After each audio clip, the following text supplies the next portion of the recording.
말씀 보겠습니다. 에베소서 6장 4절 말씀입니다. 에베소 6장 4절 말씀입니다. 제 성경으로는 신약성경 316페이지입니다. 제가 봉독해 올리겠습니다.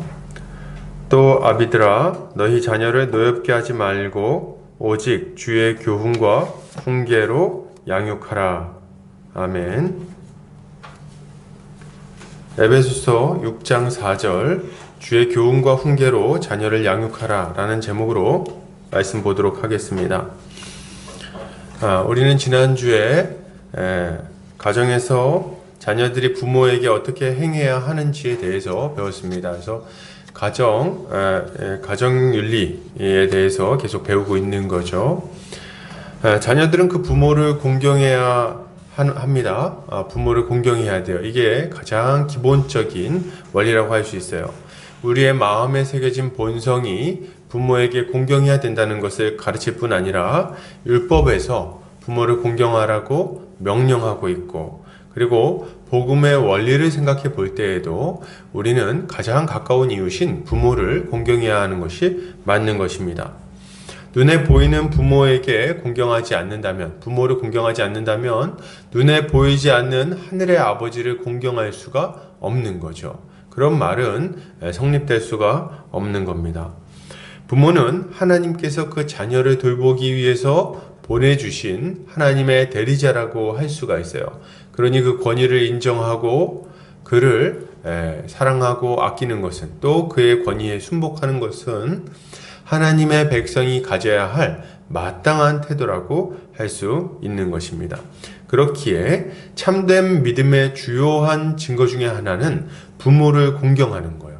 그래서 부모를 잘 공경하느냐 아니냐에 따라서 그 믿음이 참되냐 아니냐를 일정 부분 우리는 살펴볼 수 있는 것입니다. 지금 시대가 참 악해서 부모를 공경하기보다는 부모에게 불순종하거나 완악하게 행하는 일들이 참 많다는 생각이 듭니다. 부모님한테 함부로 대하고 말도 함부로 하고 또 그 권위를 아예 인정하지 않는 경우도 많고, 근데 이제 이것을 이 시대는 크게 문제시하지 않는 것 같아요. 크게 문제시하지 않고 그저 그러려니 요새 애들은 그냥 원래 그래 이렇게 하면서 넘어가는 것이 점점 이렇게 그런 분위기가 많아진다는 생각을 하게 됩니다. 그런 문화가 되어지고 있는 것 같아요. 이럴 때 기독교인들은 정신을 좀 바짝 차려야겠어요. 정신을 바짝 차려야 된다. 왜냐하면 부모를 공경하지 않는 이 문화가 퍼져나간다는 것은 하나님이 세우신 가장 기초적인 질서가 무너져가고 있다는 것을 의미하기 때문에 그렇습니다. 그리고 이런 문화가 전반적으로 퍼져 있게 되면 세상은 아주 급속도로 타락하게 되어 있어요. 부모에게 순종하지 않는 자녀들은 세상에서 잘 살겠습니까? 아니죠. 기본적인 어떤 통제에 순종하는 것을 배우지 못하기 때문에 세상 속에서 자기 소견에 오른 대로 완악하게 막 행하게 되어 있는 거예요. 그 결과 세상은 더 빠른 속도로 타락하게 되는 거죠. 문제는 우리 자녀들이겠죠. 기독교인들은 이런 세상의 풍조를 거슬러서 질서를 지키는 삶을 살아야 되고, 자신의 자녀들을 그러한 질서에 순종하는 자녀들로 잘 양육하는 것이 필요합니다. 잘 지도해야 돼요. 왜요? 이 자녀들이 이 세상 속에서 하나님의 백성으로 말씀에 순종하며 잘 살기 위해서는 이 가정 안에서 질서에 순종하는 것을 잘 배워야만 가능하기 때문에 그렇습니다. 세상을 거슬리며 살아가려면 가정 안에서 먼저 순종을 배워야 된다는 거예요. 안 그러면은 순식간에 휩쓸리게 되는 거죠. 가정 안에서 질서가 바로 세워질 때 하나님의 자녀들은 올바른 신앙을 잘 전수받고 하나님의 뜻대로 살아갈 수 있는 거예요. 그런 의미에서 자녀를 잘 양육하는 것은 아주 중요한 일이라고 말씀드릴 수 있겠습니다. 그래서 오늘 우린 자녀 양육에 대해서 좀 같이 살펴보려고 하는데, 제가 이제 이걸 준비하면서 문득 든 생각이, 참 우리 중에는 자녀를 이미 다 양육했거나 혹은 이제 자녀를 이제 양육을 이제 해야 되는 그런 경우가 굉장히 많다는 생각이 들었어요. 실제로 당장 자녀를 양육해야 되는 그런 어떤 우리 성도님들이 뭐 저희 가정 아니면은 뭐 한두 가정밖에 없어가지고 제가 참 그렇구나 이런 생각을 했는데, 그러나 아직 결혼하지 못하신 청년들이라든지 뭐 이렇게 준비하고 있는 분들은 앞으로 우리가 다 당면할 일들이에요. 그래서 자녀를 잘 양육을 해나가야 되는데 그 원리에 대해서 잘 배워놓으면 이후에 이런 것들을 잘 적용해서 할 수 있을 거라는 생각이 듭니다. 그래서 오늘 설교를 나랑은 상관없는 거다 이렇게 생각하지 마시고 잘 듣고 배워서 우리의 어떤 신앙의 어떤 중요한 한 영역으로 잘 삼으면 좋겠다는 생각이 듭니다. 자, 그러면 우리 좀 살펴보게 될 텐데요. 부모는 자녀를 어떻게 양육해야 될까요? 뭐 자녀는 부모를 공경한다 이렇게 얘기를 하는데, 그럼 부모는 자녀를 어떻게 해야 됩니까? 4절에 보면 잘 나와 있어요. 또 아비들아 너희 자녀를 노엽게 하지 말고 오직 주의 교훈과 훈계로 양육해라 이렇게 명령을 하고 있습니다. 이 성경을 기록할 당시의 그 시대 배경을 보면 이 가르침이 굉장히 파격적이고 충격적인 교훈이라는 것을 우리가 금방 알 수가 있습니다. 왜 그러냐면 당시 이제 로마의 그 문화는 가장을 중심으로 해서 굉장히 강력하게 그 권위가 인정되는 시대였기 때문에 그렇습니다. 당시 로마의 가장은 파트리아 포테스타스라고 불리는 가장의 특권을 가지고 있었어요. 이 가장은 종이나 물건뿐 아니라 자기 자녀도 마음대로 처분할 권리를 가지고 있었습니다. 윌리엄 바클레이는 이에 대해서 이렇게 설명을 하고 있는데요. 로마의 아버지는 자기 가족에 대해 절대적인 권세를 가지고 있었다. 그는 그들을 종으로 팔 수도 있었고 심지어 사슬에 묶인 채 그의 밭에서 일하도록 할 수도 있었으며 법이 그의 손안에 있었기에 제멋대로 린치를 가할 수 있었고 마음대로 벌을 내릴 수 있었다. 심지어 자기 아이를 사형에 처할 수도 있었다. 이렇게 얘기를 하고 있어요. 그러니까 이런 분위기 속에서 자녀를 노엽게 하지 마라 뭐 이런 가르침이 얼마나 충격적인 가르침이 되겠습니까? 그러니까 참 딱 들었을 때 충격적이다 이런 생각을 하게 되는 거죠. 근데 어쨌든 지금으로서는 상상이 안 되는 그런 분위기이긴 한데 당시의 문화는 그랬고, 사도 바울은 이런 문화에 살고 있는 기독교인들에게 자녀를 노엽게 하지 말고 사랑으로 그 자녀를 양육하라고 가르치고 있는 거예요. 그러면 부모는 왜 이런 방식으로 자녀를 양육해야 될까요? 어차피 내 새끼인데 내 마음대로 하면 안 됩니까? 어떤 분들은 이제 자녀는 노엽게 하지 말고 오직 주의 교훈과 훈계로 양육해라, 사랑으로 양육해라 뭐 이런 얘기 들으면 뭐 그런 생각하시는 부모님들이 있으실지 몰라요. 아니 내 새끼인데 내가 눈치를 봐야 되나? 이렇게 해가지고 내 새끼 내 맘대로 하지도 못해? 내 맘이지 뭐 이렇게 생각하시는 분들이 있을 수도 있어요. 그래서 옛날에는 사실 한국 사회도 부모의 권위가 너무 강력해가지고 자녀들이 많이 맞으면서 컸습니다. 저는 별로 맞으면서 크진 않았어요. 어렸을 때만 좀 맴매를 좀 맞았을까요? 거의 안 맞았어요. 근데 조금 저희 윗 연배만 해도, 제 부모님 세대만 해도 정말 맞는 것은 일상생활이었죠. 그래서 이제 뭐 좀 잘못하면 그냥 아버지가 많이 때리기도 했고 그랬는데, 그렇게 하면 안 된다고 이렇게 얘기를 하고 있는 거예요. 근데 왜 그러냐 했더니 자녀는 부모의 소유가 아니라 만유의 아버지이신 하나님께서 맡기신 존재이기 때문에 그렇습니다. 그러니까 부모의 소유가 아닌 거예요. 하나님 아버지의 소유이고 그분이 잠시 맡겨준 존재라는 것을 우리가 알아야 되는 거죠. 자녀는 부모의 몸을 통해서 이 땅에 태어났습니다. 그죠? 그러나 그의 영혼을 창조하시고 모태에서부터 그 세포 하나하나를 조성하시고 그 아이가 잘 자라나서 태어나게 하신 분은 누구십니까? 바로 하나님이신 거예요. 그러므로 사람의 인생은 그 부모가 아니라 온전히 하나님의 소유라고 할 수 있는 것입니다. 부모는 하나님이 창조하신 자녀를 선물로 받은 자들이며 그들을 온전히 양육할 책무를 지닌 자들이라고 할 수 있는 거죠. 부모는 자신의 자녀를 자기 소유로 생각하며 함부로 키우지 않아야 됩니다. 그런 행동은 하나님의 뜻에 어긋나는 행위라는 것을 분명히 알아야 돼요. 우리 아버지 하나님의 권위 아래 우리도 있기 때문에 그분의 권위를 의지하여 인정하며 그 권위를 인정하며 자녀를 사랑으로 잘 양육하는 게 필요한 거죠. 그렇기 때문에 부모는 자녀를 잘 양육해야 됩니다. 오늘 본문에서는 아비들아 너희 자녀를 노엽게 하지 말고 오직 주의 교훈과 훈계로 양육해라 이렇게 얘기하는데, 이제 아비들아 이렇게 얘기하니까 그럼 아버지들만 잘 지키고 이제 엄마들은 좀 약간 마음 편하게 있자 이렇게 생각하시면 안 되는 거죠. 여기 아비들아 이렇게 얘기하는 이유는 뭐냐면 아버지가 가정의 머리가 되기 때문에 그렇습니다. 그래서 가정의 대소사를 주관하는 그 결정권, 그 권위를 가지고 있기 때문에 그 권위로 자녀를 잘 양육해야 된다는 이야기를 하고 있는 거예요. 그러니까 부모가 다 자녀를 잘 양육해야 되는 거죠. 무엇보다도 가정과 교회에서 하나님의 뜻에 따라 순종하며 살아가는 하나님의 백성으로 잘 양육해야 되겠습니다. 자녀를 양육할 때는 가정과 교회에서 또 세상 속에서 하나님의 뜻에 순종하며 살아가는 아이로 잘 양육해야 되겠어요. 그래서 이 세상의 풍조에 휩쓸려서 불순종의 자녀로 자라나지 않도록 잘 돌봐야 되는 거죠.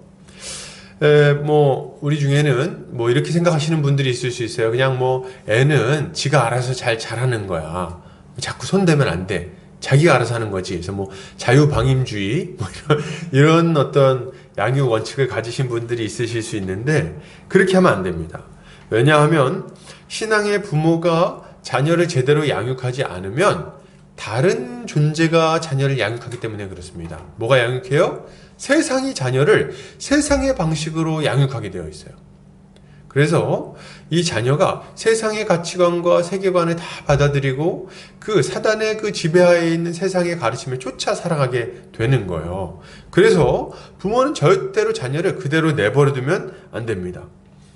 자녀를 이렇게 내버려두면은 자녀들은 세상과 뒤섞여서 순식간에 하나님을 떠나게 돼 있어요. 그래서 하나님 모르게 되게 되어 있는 거죠. 여러분, 사랑하는 우리 성도님들, 사사기를 한번 보세요. 양육을 포기한 결과가 얼마나 비참하게 나타나는지를 우리는 사사기를 통해서 금방 배울 수가 있습니다. 사사기 2장을 보면 여호수아가 죽은 이후의 이야기가 등장하는데요. 한번 제가 읽어드릴게요. 그 세대의 사람도 다 그 조상들에게로 돌아갔고 그 후에 일어난 다른 세대는 여호와를 알지 못하며 여호와께서 이스라엘을 위하여 행하신 일도 알지 못하였더라. 이스라엘 자손이 여호와의 목전에 악을 행하여 바알들을 섬기며 애굽 땅에서 그들을 인도하여 내신 그들의 조상들의 하나님 여호와를 버리고 다른 신들 곧 그들의 주위에 있는 백성의 신들을 따라 그들에게 절하여 여호와를 진노하게 하였으되 곧 그들이 여호와를 버리고 바알과 아스타롯을 섬겼으므로 여호와께서 이스라엘에게 진노하사 노략하는 자의 손에 넘겨주사 그들이 노략을 당하게 하시며 또 주위에 있는 모든 대적의 손에 팔아 넘기심에 그들이 다시는 대적을 당하지 못하였으며 그들이 어디로 가든지 여호와의 손이 그들에게 재앙을 내리시니 곧 여호와께서 말씀하신 것과 같고 여호와께서 그들에게 맹세하신 것과 같아서 그들의 괴로움이 심하였더라. 아멘. 지금 이게 굉장히 충격적인 얘기입니다. 자녀를 제대로 양육하지 못한 이스라엘에게 어떤 일이 일어납니까? 부모 세대가 이제 다 죽었어요. 여호수아가 죽고 그 신실한 믿음의 사람들, 요단강을 건너서 가나안인들과 이 전쟁을 벌였던 여리고성을 함락시켰던 그 믿음의 사람들이 다 이제 하나님께로 돌아갑니다. 그 이후에 어떤 일이 일어나냐면 신앙이 전수가 안 돼요. 신앙이 전수되지 않으니까 여호와를 알지 못하는 전혀 새로운 세대가 일어나게 됩니다. 다른 세대. 이 세대는 하나님이 약속하신 그 약속을 따라서 가나안 땅을 정복했던 세대와는 전혀 다른 세대예요. 그래서 마치 가나안 땅의 사람들과 똑같은 모습을 가지고 살아가는 패역한 백성이 등장하게 되는데, 이들은 제일 먼저 하는 일이 우상을 숭배합니다. 우상을 숭배해서 바알과 아스타롯, 밀곰 등등 온갖 종류의 그 악한 자들을 막 섬기면서 살아가요. 그리고 그렇게 살아가면서 죄도 많이 짓게 되는 거죠. 그 결과는 뭡니까? 하나님께 버림받아서 이방 민족들에게 노략당하고 고통당하는 삶을 살아가게 되는 거예요. 여러분, 우리는 이걸 볼 때 크게 경고함을 받아야 돼요. 우리가 우리 믿음의 자녀들을 잘 양육하지 않으면요, 이런 일들이 일어나게 될 것입니다. 우리의 자녀들은 믿음을 잃어버리고 세상으로 나가게 될 거예요. 그들은 음란하게 우상을 숭배하게 될 겁니다. 뭐 가가지고 부처 섬긴다는 얘기가 아니에요. 어디 가가지고 이슬람교가 된다는 얘기가 아닙니다. 뭐 실제로 그렇게 될 수도 있겠죠? 그런데 그것보다도 훨씬 더 많이 일어나는 일은 뭐냐면, 돈을 숭배하고 자기 욕심을 숭배하고 성공을 숭배하고 이 세상의 쾌락을 쫓아서 자기 자신을 숭배하면서 살아가는 우상 숭배자가 되어 버릴 거예요. 그리고 그렇게 막 그냥 세상의 성공을 쫓아서 돈을 추구하면서 막 살아가면서 만족하며 살면 좋겠는데 그렇지 않은 겁니다. 어떻게 돼요? 하나님께서 이방 민족을 들어서 이스라엘 민족을 치신 것과 같이 이들의 인생에는 온갖 종류의 고통과 고난과 공고함이 기다리고 있을 거예요. 그들은 아무리 많은 돈을 벌고 아무리 큰 성공을 해도 만족하지 못할 겁니다. 그 마음속에는 하나님을 잃어버린 그 상실한 마음대로 늘 공허함이 있을 것이고 늘 부족함이 있을 거예요. 그래서 더 탐욕스럽게 살다가 더 많은 죄를 짓고 더 큰 고통을 당하게 될 겁니다. 그 죄의 결과를 그들은 맛보며 살게 될 거예요. 죄 때문에 사람들에게 정죄당하게 될 것이고, 어느 높은 위치에 올라간 그 순간에 죄 때문에 바닥으로 곤두박질 치는 일들이 그 인생에 있을 겁니다. 그리고 그들의 인생 가운데는 하나님이 주시는 여러 가지 재앙이 계속해서 찾아오게 되는 거예요. 하나님이 그들을 미워해서 이렇게 한다고 생각하시면 안 됩니다. 하나님의 백성들을 돌이키고자 우리 주님은 언제든지 징계하시기 때문에 그런 거예요. 어찌되었든지 간에 그들의 인생은 계속 이렇게 고통스럽게 될 것이고, 결국에는 그 인생의 말미에 자신의 삶을 후회하다가 허무하게 생을 마치게 될 수도 있는 겁니다. 중간에 돌이키면 돌이키게 되면 참 감사한 일이겠죠. 막 두드려 맞고 돌이키면 감사하다는 거예요. 그런데 만약에 끝까지 안 돌이키면 어떻게 되겠습니까? 끝까지 안 돌이키면, 그러면 정말 이건 비참한 상황이 되는 거예요. 여러분, 그러지 않아야 되는 거 아닙니까? 우리의 자녀들이 그렇게 되도록 내버려두면 안 된다는 거예요. 여러분, 또 교회도 쇠락하게 될 거예요. 만약에 우리 다음 세대를 잘 양육하지 않는다면 교회도 쇠락하게 될 거예요. 저 유럽에 이제 나이 많은 분들만 교회에 다니는 그런 상황, 한 5,000명 교회에 한 5-6명 앉아있는 그런 상황이 우리 한국 교회의 상황이 될 수도 있다는 거예요. 교회는 힘을 잃어버리게 되겠죠. 이게 다가 아닙니다. 세상도 또한 점점 더 악해지게 되어 있어요. 여러분, 세상이 지금 극한의 죄악으로 치닫지 않는 이유가 뭔지 아십니까? 교회가 그것을 막는 방파제 역할을 하기 때문에 그렇습니다. 교회가 세상의 곳곳에 잘 자리 잡고 그곳에서 빛과 소금의 역할을 감당하기 때문에 세상이 아주 급속하게 타락하지 않는 거예요. 그래서 근데 이제 교회가 쇠락하게 되면 어떻게 될까요? 이 윤리도, 세상의 윤리도 더 이상 통제할 게 없어지니까 막아서는 게 없기 때문에 아주 급속도로 악해지게 됩니다. 동성애는 더욱더 창궐하게 될 것이고, 부모를 공경하지 않게 될 것이며, 살인과 도둑질과 거짓말과 온갖 종류의 악한 문화들이 이 세상에 가득하게 될 거예요. 여러분, 우린 이런 것들을 생각하면서 우리 자녀 양육을 어떻게 해야 되는지를 고민해야 되는 것입니다. 여러분, 자녀를 잘 양육해야 되겠습니다. 하나님의 말씀으로 자녀를 잘 지도해서 우리의 신앙이 다음 세대까지 잘 전수되도록 애써야 되는 거예요. 이렇게 애쓰시는 우리 성도님들 되시기를 주의 이름으로 축복합니다. 자, 그러면 자녀를 이제 잘 양육해야 되겠다는 생각은 드는데 어떻게 좀 양육해야 될까요? 어떻게 좀 양육해야 되겠습니까?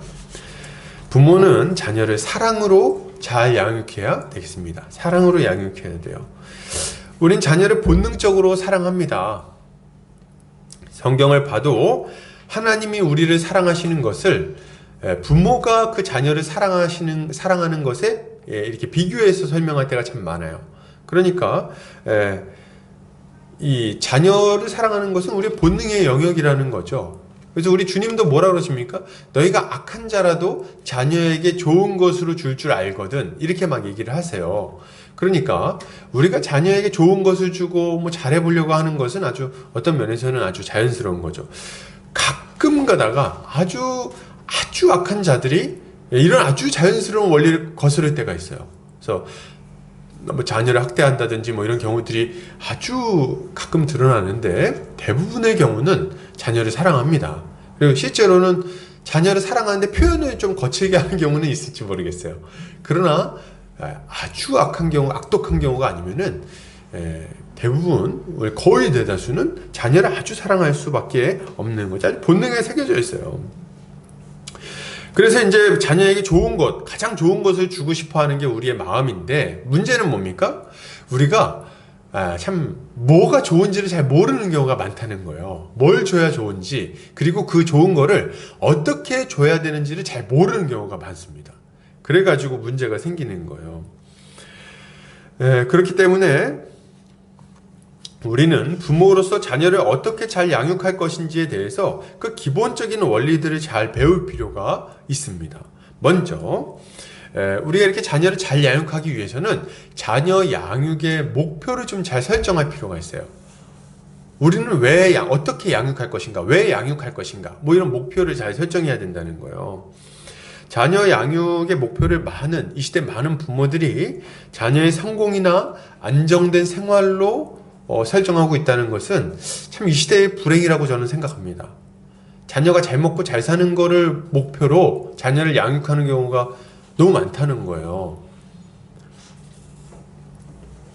그래서 왜 그렇게 하는가 봤더니 좋은 걸 주고 싶어서 그래요. 자신들이 인생을 살아봤는데 자기들은 좀 힘들었어. 근데 이제 자녀들이 좀 편하길 바라는 거예요. 근데 편하길 바라니까 뭐합니까? 딱 보니까 돈 많고 성공한 사람들이 좀 행복해 보이는 거예요. 딱 봤을 때. 그리고 뭔가 좀 자기가 이렇게 돈 없어가지고 서러웠던 경험들이 생각이 나서 애가 돈을 많이 벌거나 성공하면은 이런 고통을 겪지 않고 아주 편안하게 행복하게 살 거라는 생각을 하는 겁니다. 그래서 어떻게 해요?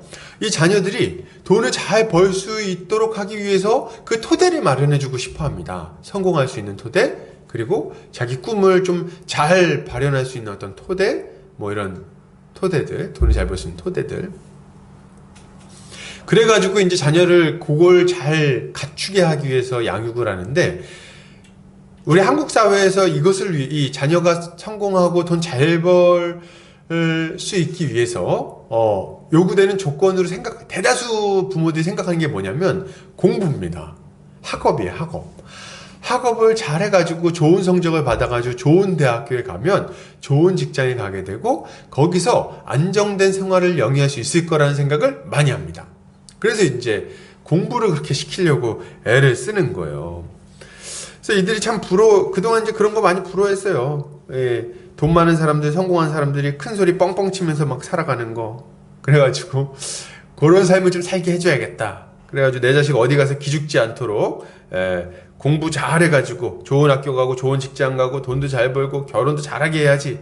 그래가지고 이제 공부를 그렇게 가르치려고 애를 쓰는 거죠. 근데 이제 모든 아이들이 공부를 다 잘하는 것도 아니에요.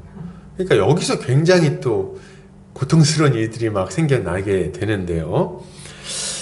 어찌되었든지 간에 이 부모들은 자녀가 잘 되는 걸 바라서 그 가능성을 가장 열어주고 싶고 좀 기본적인 것들을 마련해주고 싶어서 이렇게 양육을 많이 합니다. 이런 것들을 목표로 삼고 이게 최선이라고 생각하는 거예요. 본인들이 아는 한에서는. 그러나 이것은 참 어리석은 모습이라고 말씀드리고 싶습니다. 이렇게 추구하는 것들이 사람에게 참된 만족과 행복을 가져다 주지 못할 뿐 아니라 돈이나 성공이 사람에게 안정감을 주지도 못하기 때문에 그래요. 그러니까 부모는 무슨 생각을 하는 거예요? 얘가 공부를 잘해가지고 좋은 직장 가고 좋은 학교 가고 좋은 직장 가고 돈을 많이 벌면 편안하고 만족하고 그리고 좀 이렇게 안전할 거야 이런 생각을 한단 말이죠. 근데 실제로는 어때요? 실제로는 이게 그런 역할을 잘 못한다는 거예요. 그 마음에 돈을 많이 벌면 만족을 줘야 되는데 오히려 더 불만족을 주는 경우가 많습니다. 그래서 더 많은 돈을 벌고 싶어하고 더 높은 자리에 올라가고 싶어하고 뭐 이렇게 돼버리는 거예요. 그래서 늘상 그 갈급함 가운데 살아가게 될 뿐만 아니라 그 자리, 돈이나 성공이나 좋은 직장이나 이런 것들이 인생에 있어서 절대적인 반석이 되어주지는 못합니다. 우리가 예상치 못했던 순간에 그런 것들이 확 무너져 버리는 거예요. 그래서 인생이 어느 순간 굉장히 고통스러워지게 되는 거죠. 이런 것들로 만족과 안정감을 추구하는 것은 그런 의미에서 굉장히 이제 어리석은 생각이라는 거죠. 여러분, 인생에게 참된 만족과 행복감을 주고 그리고 인생을 가장 안전하게 보호하고 이끌어 주시는 분이 있으시니 그분이 누구십니까? 바로 하나님이세요. 하나님 외에는 그 어떤 것도 우리가 의지하거나 붙들 만한 것이 될 수가 없습니다. 여러분, 세상의 것들을 다 가진다 해도 결코 만족할 수 없고요. 세상에서 가장 강한 힘을 가진다 해도 결코 안정될 수 없어요. 여러분, 이걸 좀 잘 알 필요가 있는 거죠. 인생들에게 만족을 주시고 안정을 주시는 것은 하나님 한 분 외에는 없다는 거죠.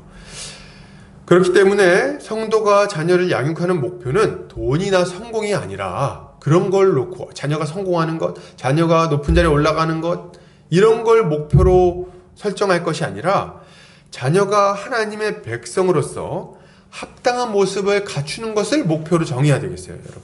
이게 성도가 자기 자녀를 양육할 때 가져야 되는 첫 번째 목표인 거예요. 자녀가 하나님의 백성으로서 탁월한 인격과 신실한 믿음을 가지게 된다면 자녀가 우리의 손을 떠난 이후에도 우리가 걱정할 필요가 없어요. 왜 그렇습니까? 하나님께서, 하늘에 계신 우리 아버지께서 그 자녀를 친히 돌봐주실 것이기 때문에 그렇습니다. 그러니까 더 이상 이제 부모가 그것 때문에 이제 이 손 떠난 다음에 어떡하나 걱정할 필요가 없는 거죠. 이제 하나님께 맡겨드리고 기도하면 되니까. 하나님만이, 오직 하나님만이 우리의 참된 위로자요, 인도자요, 공급자가 되시는 거죠. 그렇기에 우리는 다른 어떤 것보다도 먼저 자녀가 믿음을 가질 수 있도록, 참된 믿음을 가질 수 있도록 인도하고 지도해야 되는 것입니다. 그러면 이렇게 자녀를 지도하려고 할 때 어떤 방법을 사용해야 될까요? 성도는 자녀를 주의 교훈과 훈계로 양육해야 되겠습니다. 하나님이 이렇게 말씀하세요. 신명기 6장 6절에서 7절입니다. 같이 한번 읽어볼게요. 자, 시작.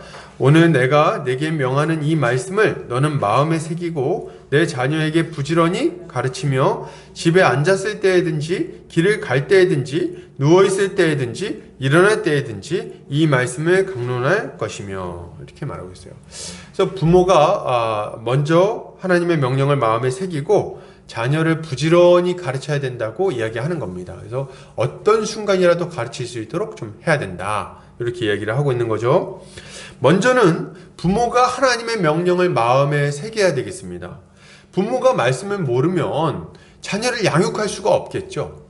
부모가 말씀을 모르는데 뭐 자녀에게 전할 게 뭐가 있겠습니까? 당연히 세상적인 것들밖에 전해주지 못하겠죠. 그러니까 먼저 부모가 하나님의 말씀을 자기 마음에 좀 잘 새겨야 돼요. 그리고 그 말씀을 지속적으로 부지런히 가르쳐야 되는 거죠. 이때 우리가 한 가지 생각할 게 있는데 자녀 양육을, 특별히 신앙교육을 교회에다가 일임하려는 경우 어떤 그런 생각을 하시는 분들이 있어요. 교회에 일임해야 되겠다. 그래서 주일학교 잘 보내면 되겠다. 물론 주일학교는 잘 보내야 되는데요. 여러분, 자녀 양육은요, 1차적으로 부모의 소관이에요. 부모에게 맡겨진 책무입니다. 그러니까 교회는 그것을 보완하는 형태로 이 자녀 양육을 돕는 것이지 가장 첫 번째 되는 책임자가 아니에요. 이거 좀 여러분 분명히 아셔야 돼요. 그래서 부모가 그 자녀를 양육하는 거다. 신앙 양육을 그렇게 하는 거다. 교회도 말씀을 어린 자녀들을 양육하지만 부모가 양육하는 것과는 비교할 수가 없어요. 그냥 보완하는 형태라고 봐야 됩니다. 전적으로 책임질 수가 없어요. 일단 여러분 생각해 보세요. 함께하는 시간부터가 너무 차이가 납니다. 너무 차이가 나요. 그래서 일주일에 한 30분, 1시간, 뭐 많아봐야 한두 시간 양육하고 나머지 시간 전체는 누구랑 같이 있어요? 부모랑 같이 있는 거예요. 그러니까 이 짧은 시간 안에 이 아이의 신앙교육을 승부 보겠다 하면은 이게 실패할 수밖에 없는 거예요. 그렇게 할 수가 없다. 제가 전에 이제 유초등부 교사도 했었고 중고등부 이제 사역자도 하고 했었는데 부모님들 중에는 보면은 이제 주일에 교회 가는 걸로 충분히 신앙은 충분히 잘 교육되고 있다 이렇게 생각하시는 분들이 종종 있습니다. 근데 그럴 수가 없어요. 얘네들이 교회를 안 떠나는 게 기적이야. 그죠? 왜 그렇습니까? 여기 교회 와가지고 한 30분 동안 이제 말씀을 듣는데 30분 동안 누가 설교합니까? 유초등부 한 15분, 20분 하죠. 그죠? 중고등부도 길게 해야 30분 아닙니까? 30분 설교하고 공과교육 한 10분, 15분, 20분 뭐 이렇게 하잖아요. 많이 한다고 30분. 그 30분 뭐 네 이렇게 말씀 듣고 네 이렇게 뭐 합니까? 안 그래요. 애들 양육할 때 보면 어떻게 해요? 농담도 했다가 개혁 콘서트 얘기도 했다가 뭐 말이죠. 설교도 양질의 설교라기엔 좀 약간 뭔가 미흡할 때가 많고. 근데 그때 또 애들은 또 지루해하면서 자고 말이죠. 그리고 나서 이제 공과교육 가면 뭐합니까? 선생님 오늘 놀아요. 맨날 뭐 했다고 놀아. 근데 맨날 놀자는 거예요. 그래가지고 애들이 제대로 양육을 못 받습니다. 근데 근데 보면 얘네들이 교회를 다녀요. 이게 기적이야. 어떻게 가능합니까? 하늘의 은혜. 하나님의 그 초월적인 능력으로 애들이 교회를 다니는 거지. 얘네들이 충분히 신앙 양육이 되고 있다고 생각하면 정말 큰 오산입니다. 절대 그렇게 만족하시면 안 되는 거예요. 1차적으로 자녀 양육의 책임은 누구에게 있다? 부모에게 있다. 그래서 부모가 말씀을 가르치지 않으면 자녀는 제대로 말씀 양육을 못 받는다고 생각해도 과언이 아닙니다. 잘 가르쳐야 돼요. 그래서 부모는 하나님의 말씀을 가르칠 수 있을 정도로 본인이 준비를 해야 되겠어요. 응? 가르칠 수 있을 정도로. 잘 알고 기본적인 내용들을 어렸을 때부터 잘 설명해 줄 수 있도록. 그래서 아이가 뭐 물어볼 수 있잖아요. 공룡은 언제 생겨났어? 뭐 이런 거 막 물어볼 수 있잖아요. 설명을 잘 해줘야 돼요. 6억 5천만 년 전에 뭐 이런 얘기하면 벌써 틀린 거지. 안 돼. 문제. 벌써 부모부터 세상적인 이 세계관에 딱 사로잡혀 있는데 어떻게 자녀들에게 뭘 가르쳐 줄 수 있겠어요? 좋은 책은 어떻게 골라줄 것이며 애가 이렇게 어떤 잘못한 행동을 했을 때 그걸 어떻게 교훈해 줄 수 있겠어요? 안 된다 이거. 부모가 먼저 하나님의 말씀을 아주 잘 배울 필요가 있어요. 지금 아직 결혼 안 하신 분들 중에 설교 듣는 분들 중에 결혼 안 하신 분들은 말씀을 잘 배우세요. 아주 깊이 배우세요. 그래서 내가 자녀가 생기면은 요렇게 설명해 줘야겠다. 아주 잘 가르쳐 줘야겠다. 지금부터 생각하고 배워놓으세요. 미리미리 준비 안 하면 나중에 애가 태어났을 때 어떻게 양육할 수 있겠습니까? 그때 가서 배우려고 그러면요 늦어요. 힘들다고 늦는다. 너무 힘들어. 그러니까 미리미리 잘 배워놔야 되는 거예요. 이때 한 가지 분명히 알아야 될 것이 있는데 부모는 말로만 자녀를 가르쳐서는 안 된다는 겁니다. 부모가 말로는 막 이렇게 저렇게 막 이렇게 해야 된다 저렇게 해야 된다 이것이 옳은 것이다 얘기할 수 있겠죠. 근데 말로 그렇게 하는 건 참 중요한 일인데 거기서 멈추면 안 돼요.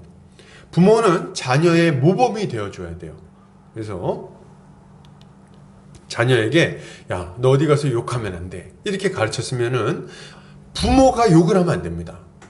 부모가 욕을 하면 안 돼. 이게 참 어려운 일이죠. 근데 부모가 이렇게 뭐 자녀의 언어 습관을 잘 교정해 주겠다. 이렇게 해놓고 나서 본인은 막 안 좋은 언어 습관을 막 가지고 있어. 그럼 어떻게 될까요? 그럼 당연히 자녀는 우리 아빠는 말로만, 우리 엄마는 말로만 저렇게 하고 실제로는 그렇지 않네? 이런 것들을 그냥 배우는 거예요. 경험적으로. 그래서 그냥 자연스럽게 그것을 자신의 신앙 형태로 삼게 됩니다. 특히나 제가 굉장히 우려하는 것 하나가 있는데 우리 믿는 부모님들 안에 자녀를 신앙으로 양육하겠다고 이렇게 얘기하고선 실제 삶은 본인의 삶은 믿음으로 안 사는 경우들이 있어요. 이런 경우는 정말 자녀의 양육에 큰 해악을 끼칩니다. 자녀들이 어렸을 때부터 뭘 배우냐면 교회에서는 저렇게 하고 집에 오면은 다르게 해도 되는구나 이걸 배우는 거예요. 몸에 뱄니다 그게. 그래서 이중적인 신앙생활이 너무 자연스럽게 돼버리는 거예요. 이거를 용납하면 안 되는 거죠. 그리고 그렇게까지 안 된다 할지라도 신앙에 있어서 굉장히 냉소적인 태도를 보이게 될 확률이 높습니다. 그래서 이렇게 좋은 말씀 듣고 나서도, 말씀 잘 듣고 나서도 앞에서는 아멘 하고 뒤에 와서는 아유 저거 누가 지켜, 뭐 이런 생각을 하면서 할 수 있다는 거예요. 그래서 절대로 이 부모가 이 두 개가 괴리되는 그런 신앙생활을 하면 안 되는 거예요. 자녀를 양육할 때. 부모는 자녀가 올바른 신앙이 무엇인지를 잘 배울 수 있도록 잘 가르칠 뿐만 아니라 스스로도 그 모범이 되어서 스스로의 믿음을 점검하면서 잘 자녀를 양육할 필요가 있는 거죠.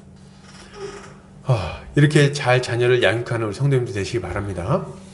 그런데 이렇게 부모가 아니죠. 자녀를 주의 교훈으로 양육하는 것은 이렇게 그렇게 어렵다고만 생각할 건 아니에요. 일단 그냥 기본적인 것만 잘해도 자녀는 하나님께서 또 잘 자라나도록 또 돌봐주십니다. 일단 아기 때는 어떻게 해야 됩니까? 아기 때는 양육할 때 사랑으로 잘 양육해야 되겠어요. 사랑으로 잘 돌봐주는 것. 일단 아기 때는 말을 잘 못 알아들으니까 잘 키우는 게 우선이죠. 잘 먹이고 뭐 안 좋은 거 하지 못하도록 이렇게 잘 막아주고, 뭐 땅이 떨어진 거 못 먹게 막고 말이죠. 이런 것들을 잘 교육해야 돼요.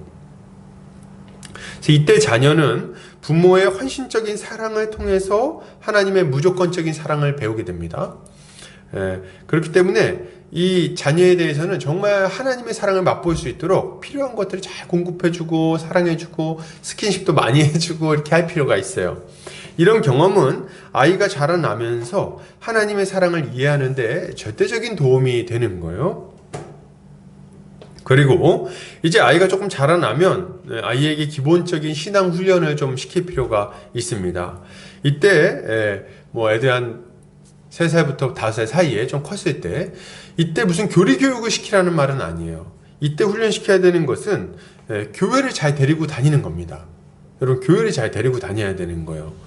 잘 데리고 다니면서 뭐 애가 이제 주일이면 교회를 가야 되는구나, 이런 것들을 이제 몸에 배도록 이렇게 가르쳐야 되고, 그리고 이제 밥 먹을 때 손 모으고 눈 감는 거, 이런 거 잘 시키셔야 돼요. 그래서 이제 애들이 뭐 기도를 막 합니까? 모르죠. 그러나 이제 자, 이쁜 손 하면 이제 손 모으고, 그리고 이제 기도할 때는 눈을 감아야 되는구나, 이런 걸 이제 배우게 하는 거예요. 어렸을 때 이런 걸 잘 가르치고, 하나님께 기도한다는 걸 알고, 그리고 자기 전에 이제 부모가 머리에 손 얹고 기도해주고 뭐 이런 걸 많이 해야 되겠죠. 그리고 이제 교회를 가면은 이제 예배 때 조용히 앉아 있어야 된다는 거, 이런 것들 이제 배우게 됩니다. 그죠? 그래서 어린이들 이제 와가지고 예배 드릴 때 예배 자리에 앉아 있는 거, 이거 사실 애들한테 굉장히 고통스러운 일 아닙니까? 근데 고통스럽지만 그럼에도 불구하고 훈련시킬 필요가 있어요, 여러분.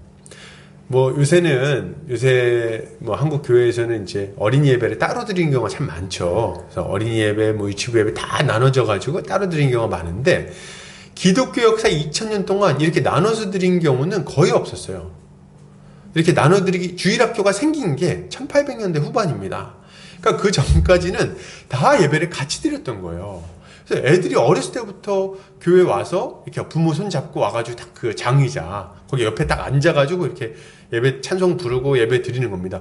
그렇게 하면서 신앙 전수가 되는 거였어요. 그래서 어느 날 보니까 엄마가 막 찬송가 부르면서 막 우는 거, 이렇게 왜 우는지도 몰라, 이렇게 쳐다보면서 신앙을 배우는 거거든요.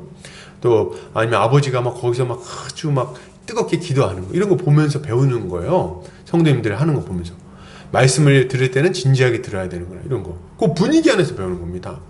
그리고 이제 그렇게 하면서 배우는 건데, 처음에 오면 애들이 말을 잘 안 듣죠. 그죠? 막 자리에 딱 앉아서 막 1시간 버티는, 저희 교회 같은 경우는, 또 우리 교회 같은 경우는 뭐 예배 시간이 좀 길잖아요. 설교 시간도 길고. 근데 이제 애들이 딱 버티기 힘들다는 거죠. 그러나 훈련하면 다 합니다, 여러분. 다 해요. 못할 게 없어요. 앉아가지고 좀 약간 뒤틀 수는 있지만 조용히 이렇게 예배 드리는 거, 요거 훈련 다 시켜야 됩니다. 그래서 옛날에 제가 들었던 예화인데, 옛날 분들이 이제 예배 드릴 때 보면은 이제 이렇게 했다는 거, 자녀가 와서 이제 막 떠들잖아요. 처음에는 조용히 잘 드리다가 좀 머리가 커지고 그러면은 떠들고 뭐 자기 멋대로 하고 싶어 하고 뭐 이렇게 한다는 거죠. 그때 이제 예배 시간에 막 떠들고 그러면 옆에 있던 이렇게 어른들이 이렇게 쳐다본다는 거예요. 성도님들이 이렇게 딱 쳐다본다는 거예요. 근데 이제 요새 같아서는 민망해서 그렇게 절대 안 하죠. 근데 옛날에는 이제 딱 그게 신호 같은 거예요. 이렇게 애가 이제 다 컸구나, 이제 다 교육할 때가 됐구나, 그러면은 부모가 애를 데리고 이제 교회 뒤로 나가는 거죠. 그럼 저 뒤에서 소리가 딱 들리는 거예요. 으아! 그러고 나면 애가 이제 훌쩍거리면서 이제 엄마 손을 잡고 딱 들어오면 이제 성도님들이 씩 웃고 이렇게 하면서 이제 자녀가 그렇게 예배에 정착을 했다 그래요. 그래서 그렇게 양육을 받으면서 자연스럽게 예배 드릴 수 있도록 이런 것들을 처음부터 잘 훈련시킬 필요가 있습니다. 어렸을 때는 일단 앉아있는 것부터, 그리고 이렇게 틀이 완성되고 나면 자연스럽게 그 이후에는 신앙이 전수되게 되는 거죠. 그리고 이제 유치원에 들어가고 말귀를 좀 알아듣는 때가 되면 두 가지를 좀 잘 가르쳐야 되는데, 첫 번째는 하나님 사랑이고 두 번째는 이웃 사랑입니다. 이걸 잘 가르칠 필요가 있어요.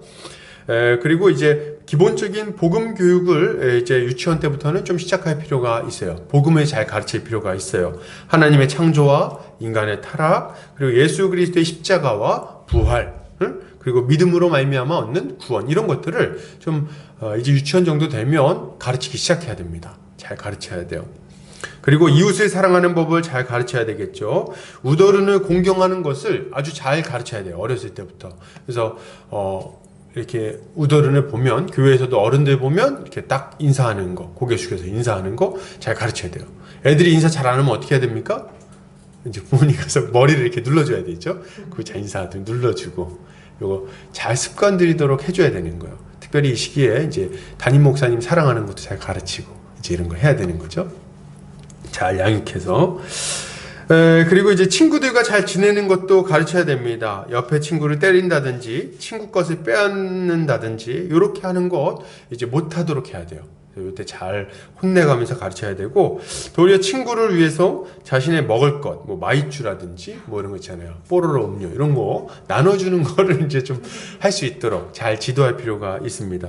나누고 배려할 수 있는 그런 아이가 되도록 가르쳐야 된다는 거예요. 여러분, 가르쳐야 돼요, 이런 것들. 이때 우리가 주의해서 정말 잘해야 될 것이 하나 있는데, 그게 뭐냐면 자녀가 잘못된 습관을 갖지 않도록 잘 훈계하는 겁니다. 이게 굉장히 중요해요. 특별히 우리가 다 죄인이기 때문에 자녀들도 다 죄인이에요, 여러분. 어리지만 죄인입니다. 그래서 불순종하려고 하는 죄된 모습이 자녀들에게서 아주 강력하게 나타날 수가 있어요. 그래서 미운 4살이라 그러기도 하고 막 그러는데, 말을 안 듣고 자기 마음대로 하려고 그러는 모습이 딱 이제 본격적으로 나타나기 시작합니다. 이때 여러분 잘 들으세요. 믿는 부모는 자녀가 그렇게 하지 못하도록 막고 순종하도록 만들 의무가 있어요. 책임과 의무가 있어요, 부모에게는. 이 불순종하려고 하는 자녀를 순종의 자녀로 양육해내야 된다는 거예요. 굉장히 중요한 겁니다, 이거는. 잠언에서는 이렇게 자녀를 잘 양육하기 위해서 매를 아끼지 말라고 말하고 있어요. 잠언 13장 24절입니다. 매를 아끼는 자는 그의 자식을 미워함이라. 자식을 사랑하는 자는 근실히 징계하느니라. 아멘. 이렇게 얘기하고 있어요. 그러니까 매를 아끼면 안 된다. 근데 이 말은 무턱대고 자녀를 막 두드려 패야 된다, 이런 말은 아닙니다. 그런 말은 아니에요. 말로 해서 아이가 잘 들으면 그렇게 그냥 잘 타일러서 교육하면 됩니다. 애들 중에는 그냥 말로도 잘 되는 애들이 있어요. 근데 이제 말로 안 되고 이렇게 할 경우에 이제 얘기를 하는 거죠. 그리고 아이에게 손을 댈 때도 제가 이제 뭐 지금 이 시대에 여러 얘기들을 들으면 너무 가혹할 때가 있어요.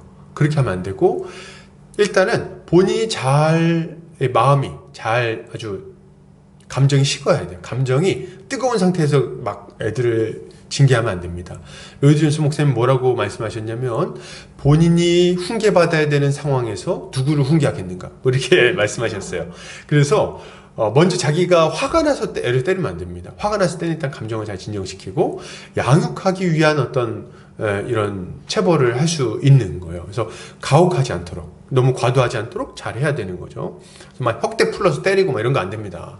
그래서 뭐 이렇게 너 일로 와, 이놈 새끼 아주 그냥 오늘 죽었어, 이렇게 하면 안 되는 거예요. 너 일로 와, 오늘 이렇게 했지? 이거 왜 이렇게 했어? 잘못했지? 잘못한 거에 대해서 어떻게 해야 되겠어? 이렇게 아주 엄격하게 교육하는 차원에서 이 지도를 해야지, 막 그냥 이성을 잃고 막 집어 던지고 막 안 된다, 이거. 그렇게 하면 안 됩니다. 소리 지르고 안 되겠어요. 그렇게 하면 안 돼. 아주 엄격하게 단호하게 얘기하는 게 필요한 거죠. 특별히 자녀가 여러 번 타일렀는데도 불구하고 부모를 이기려고 하거나 부모의 권위를 무시하고 자기 마음대로 행하려고 할 때는 절대로 그것을 내버려두면 안 됩니다.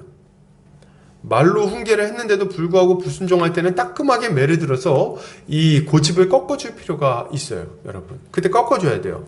여러분, 영국의 부흥을 이끌었던 이 분 중에 이제 웨슬레 목사님이란 분이 있어요. 요한 웨슬레 목사님, 굉장히 유명한 분이시죠. 근데 이분이 형제가 참 많아요.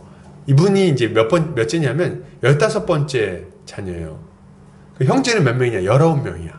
그 어머니는 진짜 어마어마하신 거죠. 진짜 대단한 분이세요. 애가 19명이었어요. 그러니까 19명을 낳는데, 근데 이 자녀들을 너무 잘 양육하셨어요. 이분이 나중에는 이제 그때 당시 기록을 보면은 자녀들을 너무 잘 양육했는데다가 주일학교를 가정 주일학교를 만들어서 애들 주일학교를 했다 그래요. 그 정도로 아주 잘 양육을 하셨다 그럽니다. 근데 우리는 지금 생각해보면 막 한 명 키우는 것도 쩔쩔매거든요. 막 어떻게 해야 돼? 막 이렇게 하는데 19명. 근데 19명이 너무 잘 순종하는 순종의 자녀들로 잘 양육했다는 거예요. 애들 다 괜찮았어. 그래서 어떻게 그럴 수 있겠는가 했더니 이유가 뭐냐니까 이 어머니가 이 자녀를 양육할 때 어떻게 했냐면 그 자녀들이 말을 잘 듣게 하는 이분의 기술이 있었어요. 그게 뭐냐면 애를 키우다가 어느 시점에 애기가 이렇게 막 고집 피우고 이렇게 하는 순간이 딱 찾아오면 그때 그 순간에 딱 잘 포착해가지고 그때 아주 고집을 확 꺾어버렸다는 거예요. 고집을 그 순간에 잘 판단을 해가지고 따끔하게 매를 들었다고 합니다. 그때 한번 고집을 딱 꺾어주면 그 이후에는 아주 순종적인 자녀로 잘 자라났다고 하는 거죠. 그래서 이제 이런 얘기 들으면은 이제 부모님들이 다 물어보는 게 이런 거예요. 그러면 그 순간은 어떻게 알 수 있죠? 언제 고집을 꺾어줘야 되죠? 이렇게 딱 이제 물어볼 수 있겠죠. 근데 이제 뭐라고 얘기를 하시냐면 모든 부모는 자녀의 고집을 언제 꺾어줘야 되는지 본능적으로 안다는 거예요. 본능적으로. 그래서 애가 어느 순간 부모를 이기려고 하는구나. 딱 그거 딱 캐치할 때가 있어요. 그 순간에는 가만두면 안 돼. 그때는 다시는 그런 생각을 못하도록 아주 확실하게 꺾어줘야 됩니다. 그래야지 부모의 권위 아래서 자라날 수 있는 거예요. 재밌는 얘기 아닙니까? 그 권위를 인정할 수 있도록. 물론 이 웨슬레 목사님의 어머니는 이렇게 하고 나서도 저녁마다 개별적으로 아이들 19명을 다 상담을 해주고 한 명씩 다 기도를 해주셨대요. 그러니까 아주 잘 양육을 하신 거예요.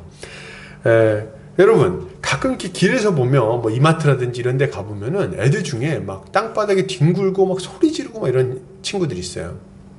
어린이들. 근데 부모가 이렇게 보면은 어떻게 할 줄을 모르는 거야, 애를. 막 애를 이렇게 질질 끄는데 애가 막 바닥에 누워서 질질 끌려가면서도 막 울고 소리 지르고 막 그럽니다. 근데 부모는요, 그런 상황이 되면은 민망하고 주변 사람들한테 민폐가 끼친다는 생각 때문에 이제 이 상황을 버티지를 못하는 거예요. 애가 그걸 알아요. 알아가지고 계속 막 그 부모를 그런 방식으로 이기려고 하는 거거든요. 내버려두면 안 되는 거예요. 아주 그때 가만두면 안 되는 거야. 그래서 요 아이가 그렇게 하지 않도록 잘 지도하는 게 너무 중요하다. 부모가 힘드니까 자녀가 원하는 대로 이제 자녀의 소원을 들어줌으로써 그 상황을 종식시키는 것은 미봉책에 불과해요. 한번 그런 경험을 하고 나면요, 다음번에는 더 완고하게 부모를 이겨먹으려고 합니다. 그러니까 바꾸기가 훨씬 힘들어져요. 그래서 그렇게 내버려두면 안 됩니다. 반드시 그것을 조기에 진압해야 되는 거예요. 조기 진압. 이 반란을 진압해갖고 절대로 그런 생각을 못하도록 해야 되는 거죠. 그래서 제 아는 우리 선배 목사님들은 보면은 다 집에 이 사랑의 매가 다 있다고 이렇게 말씀을 하시더군요. 그래서 매를 애들이 볼 수 있는 곳에 이렇게 걸어놓는다는 거예요. 걸어놔서 애들이 이게 말을 안 들으면 이제 어릴 때는 이제 체벌을 하잖아요. 그래서 이제 몇 대, 그래서 세대 때리고 이렇게 해가지고 애들이 이제 부모의 권위를 약간 무서워할 줄 알게 한다는 거예요. 근데 나중에 되면 때릴 수도 없어요. 이제 좀 어느 정도 크고 나면 초등학교 고학년만 돼도 잘 못 때리죠. 그러나 그때도 딱 걸어놓고 너 딱 매 쪽을 쫙 쳐다보는 거예요. 너 그럼 이제 그걸 보는 것만으로 애가 이제 딱 경계심을 가지고 순종하게 됐다는 거죠. 이런 것들이 참 지혜라는 생각이 듭니다. 자, 근데 이제 우리 중에 또 이제 반대로 여러분, 어떤 분들은 어렸을 때 부모님한테 너무 많이 맞고 자라서 그런 분들이 있을 수 있어요. 좀 이렇게 혼자서 이렇게 자녀를 키우신 분들이라든지 이런 경우에는 또 이제 뭐 부모가 두 분 다 계셔도 그렇죠. 이렇게 막 많이 이렇게 맞았을 경우가 있을 수 있어요. 근데 이제 그래가지고 그런 경험이 있다 보니까 너무 안 좋아가지고 본인이 자녀 키울 때는 절대로 그렇게 안 하겠다고 결심하신 분들이 있을 수 있어요. 그래가지고 내가 자녀를 키울 때는 나는 절대로 손대지 않으리라. 뭐 이런 생각들. 그런데 자녀를 학대하는 것은 우리가 절대로 하지 않아야 될 일이 분명하지만 자녀를 방치하는 것도 또한 마찬가지로 나쁜 일이라는 걸 여러분 알아야 돼요. 자녀를 방치하는 것도 나쁜 일이다. 절대로 내버려두면 안 됩니다. 우리는 다 죄인이기 때문에 내버려두면 급속도로 악한 길로 기울어지게 되어 있어요. 그래서 우리는 하나님의 대리자로서 어떤 악한 행위가 보일 때는 단호하게 그것을 끊어줄 필요가 있는 거죠. 자, 그런데 이렇게 자녀를 양육해 나갈 때 우리가 주의해야 할 것이 한 가지 있습니다. 이렇게 자녀를 이렇게 매를 들고 이렇게 양육할 때 그때 주의해야 할 것이 있는데 그게 뭐냐면 자녀를 노엽게 하면 안 된다는 거예요. 굉장히 중요한 원리예요. 여러분, 자녀를 노엽게 해서는 안 되겠습니다. 징계가 지나치게 가혹하거나 무거워서는 안 된다는 말이에요. 그러니까 잘못한 거에 비해서 너무 과도하게 혼내면은 이게 애가 이제 그걸 반감을 가지게 되는 거죠. 그러니까 화가 나는 거예요. 그렇게는 하면 안 돼요. 자녀를 훈계할 때 자녀가 너무 억울해하거나 그러면 이유를 물어보고 좀 멈추는 게 좋습니다. 저도 이렇게 제 아들을 이렇게 혼내다가 애가 막 너무 서럽게 울고 막 그러면은 물어봐요. 너 이렇게 왜 이렇게 뭐가 이렇게 억울해? 이렇게 물어보면 뭐 이래 억울하다 뭐 이렇게 막 얘기를 해요. 그럼 이제 그 얘기 들으면은 내가 더 억울하다. 네가 뭐 억울하니? 이런 마음이 들기도 하는데 분명히 잘못한 것 같지만 얘가 너무 억울하게 생각하면 좀 멈춥니다. 그래서 그렇게까지 가혹하게까지는 안 하려고 그래요. 이유가 뭐냐면 본인이 어떻게 생각하든지 간에 본인이 딱 느낄 때 너무 억울하다고 느끼면 이게 제대로 교육이 되질 않아요. 그렇기 때문에 거기서 멈춰주는 게 옳습니다. 근데 잠시 물러났다가 잘 지도해 설득해주고, 그러나 또 말을 안 들었을 때는 충분히 어떤 이 이유를 알려주고 그러고 나서 이렇게 혼내는 과정들이 필요한 거죠. 부모가 너무 징계하지 않고 근데 이제 뭐 이렇게 하다가 혼내는데 애가 억울해요 뭐 이렇게 얘기하는 딱 보면 사실 압니다. 억울한 척을 하는 건지. 그래서 이제 그럴 때는 또 우리가 적절하게 지도를 잘 해야 되겠죠. 그리고 우리가 알아야 할 것이 또 있는데, 부모가 너무 징계를 하지 않고 방임해도 여러분 자녀는 화가 납니다. 그것도 화가 나는 거예요. 그래서 왜 그러냐면 징계가 없을 때 이 무제한적인 자유는 사람에게 안정감이나 평안함을 주는 게 아니라 두려움을 줍니다.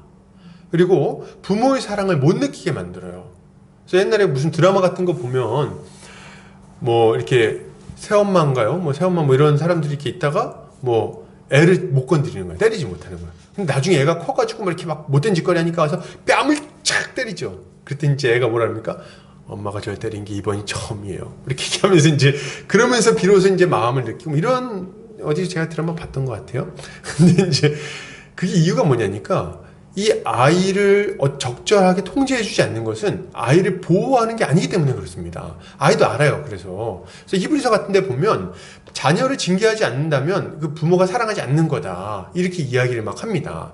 그래서 적절한 징계를 통해서 자녀가 이렇게 경계를 파악하고 어디까지가 내 행위의 범위가 될 수 있는지, 행동의 범위가 가능한지 알고 그것에서 오는 안정감을 가질 수 있도록 해줘야 되는 거예요.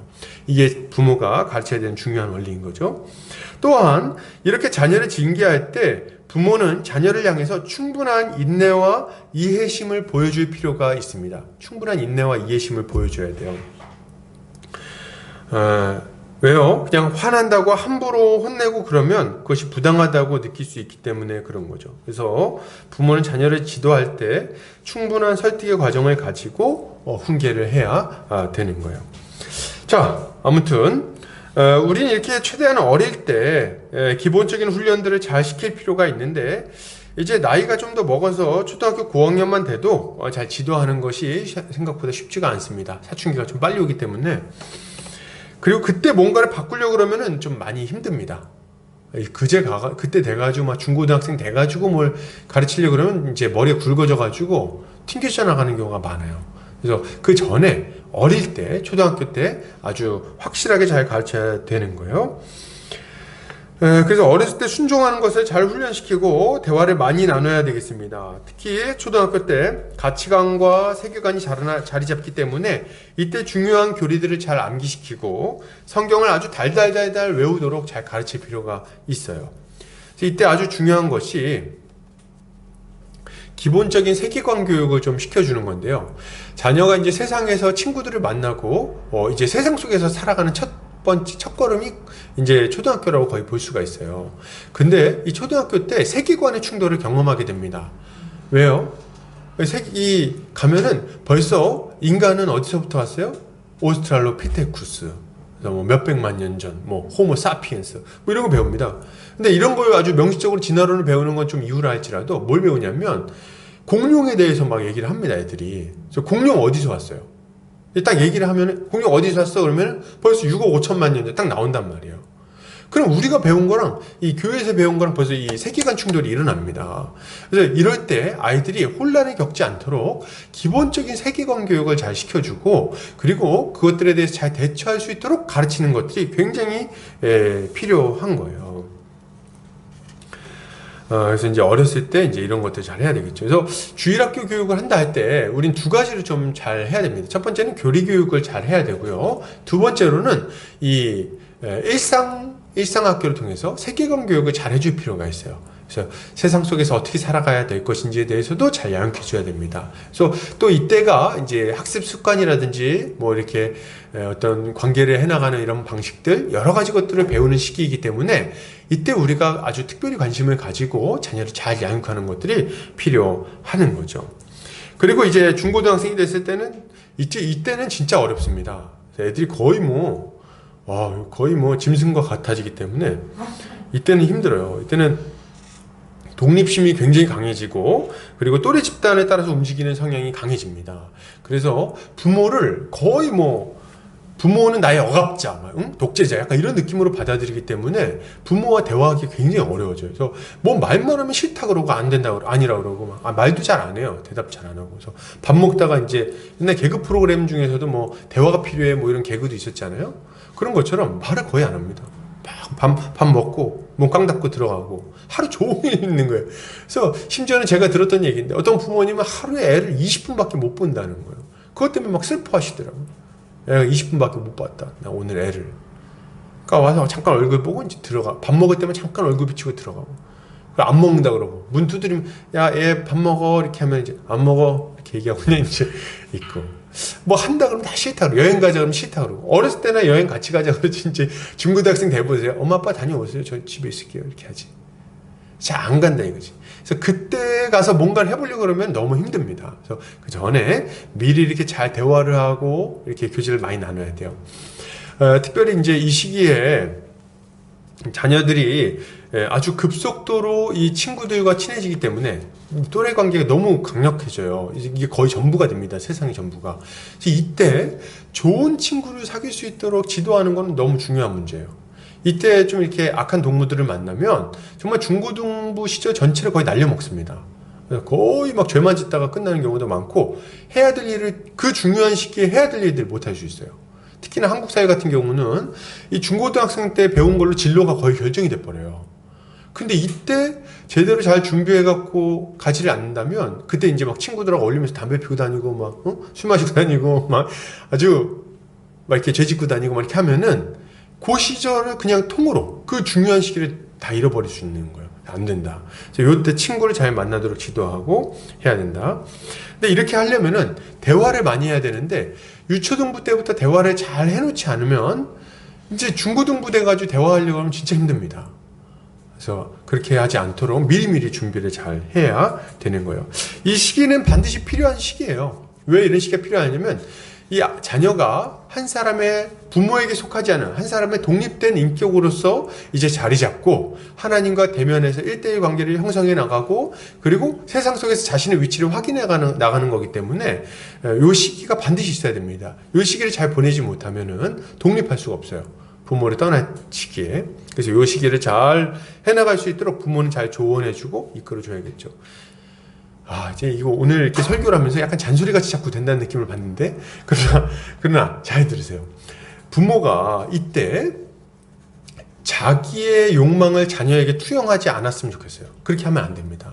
그래서 내가 중고등부 때 공부 못했으니까 너라도 잘해야지. 그 애가 누구를 닮았겠습니까? 부모를 닮은 거예요. 그래서 막 억지로 막 공부를 시키려고 하지 마시고 잘 지도해 줄 생각을 하세요. 그리고 내가 뭘 못 이룬 꿈이 있는데 네가 해주면 좋겠다.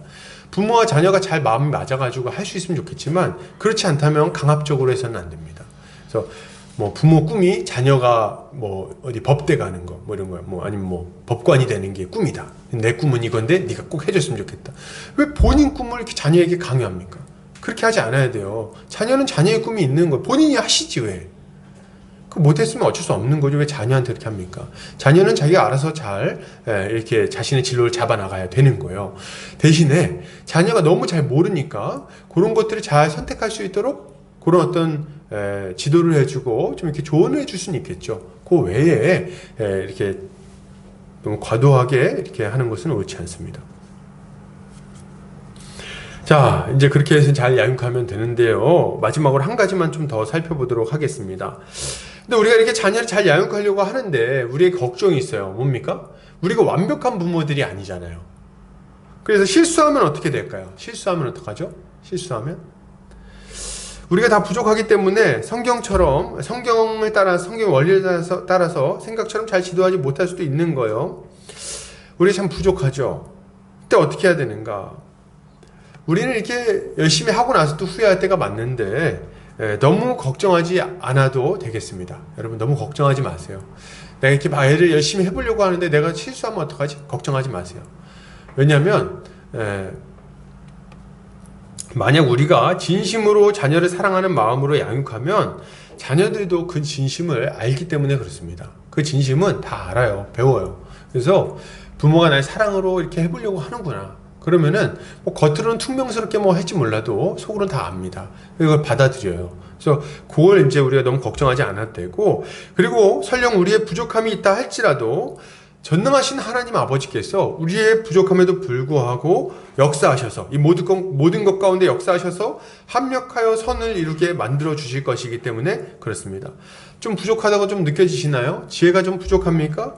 그러면 좀 하나님께 기도하시기 바랍니다. 기도하면서 지혜를 구해야 돼요. 하나님께서 우리가 기도하면서 자녀를 양육해 나가려고 할 때 우리의 부족함을 넉넉히 채워주시고 우리의 부족함을 주님께서 좋은 것들로 바꿔 주실 거예요. 이걸 믿고 자녀를 최선을 다해 양육하는 우리 성도님들 되시기를 바랍니다. 결론을 드립니다. 여러분, 주의 자녀들을 잘 양육하시기를 바랍니다. 자녀를 노엽게 하지 말고 주의 교훈과 훈계로 자녀를 양육합시다. 이것을 통해서 다음 세대가 하나님의 좋은 일꾼으로 잘 자라나서 하나님 나라의 복을 풍성하게 전파하는 그런 일꾼이 되도록 해야 하겠습니다. 이번 한 주간도 주의 은혜로 승리하는 성도님들 되시기를 주의 이름으로 축복합니다. 기도하겠습니다.